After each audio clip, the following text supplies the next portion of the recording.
Faut-il supprimer l'obligation de justifier un licenciement? C'est donc le nouveau pavé dans la mare de Pierre Gattaz, le président du MEDEF.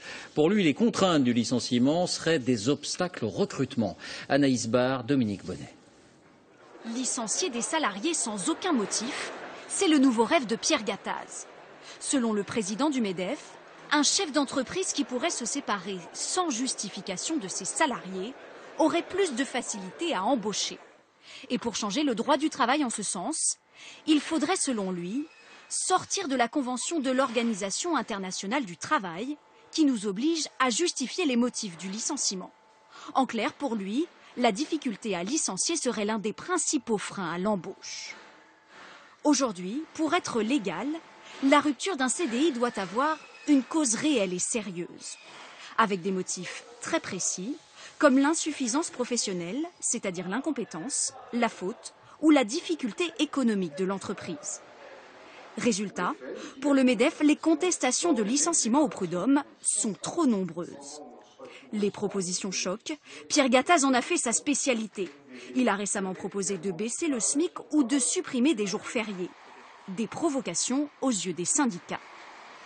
C'est inadmissible de pouvoir dire « je veux licencier comme je veux » sans justifier. C'est ça que ça signifie. Il rejoint, ce faisant, le patronat le plus rétrograde, voire le plus réactionnaire qui existe au monde. C'est la première fois. Donc il y a un côté, moi je qualifie d'irresponsable. Le gouvernement a rejeté cet appel du patronat en le qualifiant de très conservateur. Et on va un peu plus loin avec vous, Jean-Paul Chapelle. Bonsoir.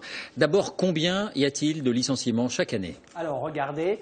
672 700. Ça, c'est ce qui est considéré officiellement comme licenciement. Mais l'employeur peut aussi se séparer d'un salarié et lui permettre de toucher le chômage en négociant son départ à l'amiable, entre guillemets. C'est ce qu'on appelle les ruptures conventionnelles. Il y en a eu l'an dernier 321 600. Quels sont aujourd'hui les motifs avancés de ces licenciements? Alors dans 85% des cas, ce sont des licenciements pour faute grave ou autres motifs personnels. Dans 15% des cas seulement, ce sont des licenciements économiques. L'entreprise doit alors justifier de ses difficultés. Dernier point, est-ce que le licenciement pèse beaucoup sur le chômage?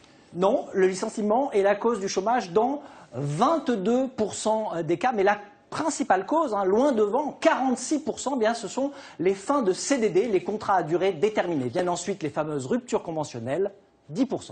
Merci Jean-Paul pour ces précisions.